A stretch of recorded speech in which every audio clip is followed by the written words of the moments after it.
O'zbekiston Respublikasi Vazirlar Mahkamasining 2026-yil 30-iyuldagi 418-son qarori qabul qilindi.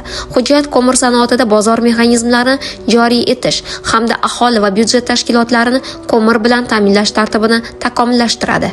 Endi aholi va byudjet tashkilotlariga ko'mir yetkazib beruvchi tadbirkorlar interaktiv portalda shakllanadigan reyting asosida birja savdolarida avtomatik ishtirok etadi.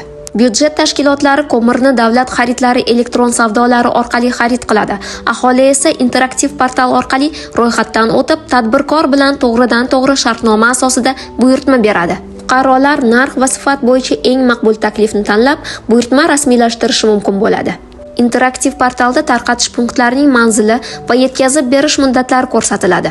Fuqarolar o'z xohishiga ko'ra uyiga yetkazib berish yoki mahsulotni tarqatish punktidan olib ketish xizmatini tanlaydi. Agar yetkazib berish muddati o'zgarsa, bu haqda buyurtmachiga portal orqali xabar beriladi. Yangi sana maqbul bo'lmasa, buyurtmani bekor qilishi mumkin.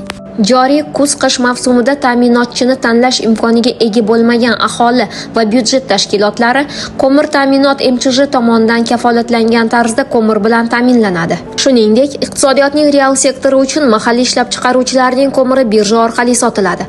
Aholi va byudjet tashkilotlarini barqaror ta'minlash maqsadida yetkazib beruvchilar uchun alohida savdo maydonchasi tashkil etiladi. Mazkur qaror aholini ko'mir mahsulotlari bilan ishonchli ta'minlash, raqobatni rivojlantirish va xizmatlar sifatini yanada oshirishga xizmat qiladi.